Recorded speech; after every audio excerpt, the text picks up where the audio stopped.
आजकल लोग बीवियों को मारते हैं, चेहरे पे थप्पड़ मारते हैं, सर पे मुक्का मारते हैं और पूछने पर बताते हैं कि हदीस में तो मारने की इजाज़त है। मेरे भाई, इस मार की इजाज़त शरीयत में कतअन नहीं है। शरीयत का हुक्म यह है कि अगर औरत नाफरमान है तो आप पहले नरमी से उनको समझाएं, प्यार से उनको समझाएं। अगर समझाने से वो नहीं समझती तो आप अपना बिस्तर अलग करें। और याद रखें, बिस्तर अलग करना है, मकान नहीं।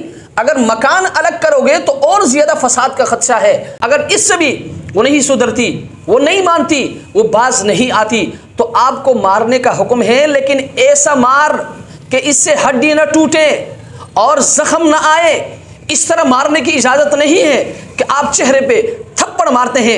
एक शख्स ने नबी अलैहिस्सलाम से अर्ज़ किया, अल्लाह के रसूल, हमारे बीवियों का हम पर क्या हक़ है? तो अल्लाह के रसूल ने फरमाया, जो तुम खाओ उनको भी खिलाओ, जो तुम पहनो तो उनको भी पहनाओ, लेकिन उनके चेहरे पर मत मारना। चेहरे पर मारने से मुतलक़न मना किया है।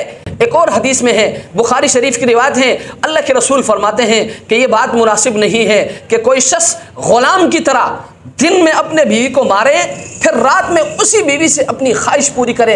ये मुनासिब नहीं है, यह जुल्म है, यह ज़्यादती है। इसलिए मेरे भाई, अगर कभी ज़रूरत पड़े घर वाली को सज़ा देने की, तो आपने ऐसा सज़ा नहीं देना है कि जिससे उसको तकलीफ़ हो, उसको ज़ख्म हो। उसके चेहरे पर आपने नहीं मारना है। ये मज़लूम है, ये मज़लूम है, ये मज़लूम है। इन मज़लूमों पर रहम करो, इन मज़लूमों पर रहम करो। इसने आपके लिए, आपके बच्चों के लिए अपना सब कुछ छोड़ छाड़ कर आपके घर पे आई है ना, तो किसी वजह से आई है।